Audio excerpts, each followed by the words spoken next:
Early December in Berlin. Instead of being in class, thousands of young Germans are out on the streets, protesting the return of military service. For this generation, about to reach adulthood, the countdown has already started. From January onwards, young men like Ruben and Ivar must register for potential military service. I think it's outrageous that I can't even decide for myself whether I'm going to the front or not. Young people were hit the hardest by COVID-19 and by all sorts of state decisions, and now, on top of that, they want to send us to war. It's nonsense. Berlin has voted to reintroduce voluntary military service, but with a clause that worries youngsters most. If recruitment numbers fall short, conscription becomes compulsory again. Across the country, it's all hands to the pumps. Anti-conscription committees have sprung up, like here in Munich.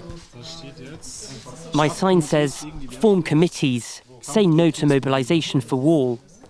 For Tim and his friends, who stage agitprop events and rallies, stopping remilitarisation is now urgent.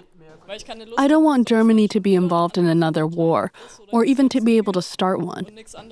That's exactly where this return, or rather reactivation of conscription will lead. We're in the full rearmament phase. And to me, it's obvious that something must be done. Militarisation is advancing, and we need to ask why. Once you understand that, it becomes unacceptable to serve as a cannon fodder for a war we don't want. The return of conscription, a symbol of a country rapidly rearming since Russia invaded Ukraine. A reminder, too, of another time. In the 1970s, at the height of the Cold War, Thomas Rudel was a conscientious objector. He has remained active in the pacifist movement ever since. Back then, conscientious objectors made this postcard, and it reads, "Germany, how big will your next catastrophe be?" In post-war Germany, people clearly told the authorities to go to hell. We don't want an army or a war. Now retired, he finds that current events echo his own past. Every day, worried young people contact his organisation. Back then, we thought we should run before nuclear bombs fell. And now today's young people think the same. They consider emigrating in case of war, or ask me how to leave as fast as possible if conflict breaks out. This new generation is facing these questions again, because they're directly affected. The fear of being called up is returning as the government aims to raise the Bundeswehr to over 200,000 active soldiers and build a wartime reserve.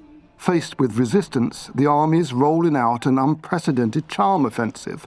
Pay for future conscripts has been increased from 1,800 to 2,700 euros a month, and career prospects have been strengthened.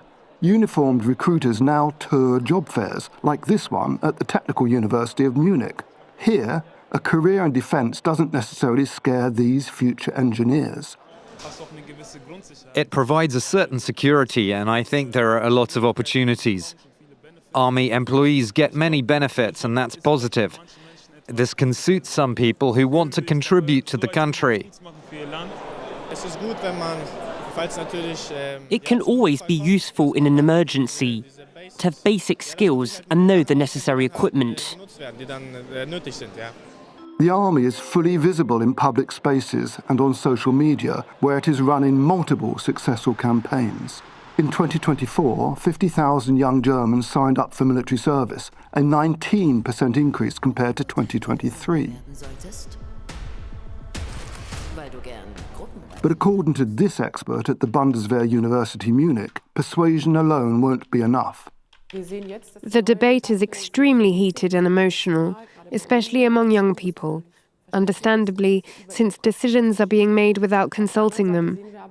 But we also see a growing willingness in the wider population to be better prepared, and a realization that our country once again needs military service, because the threat is very real.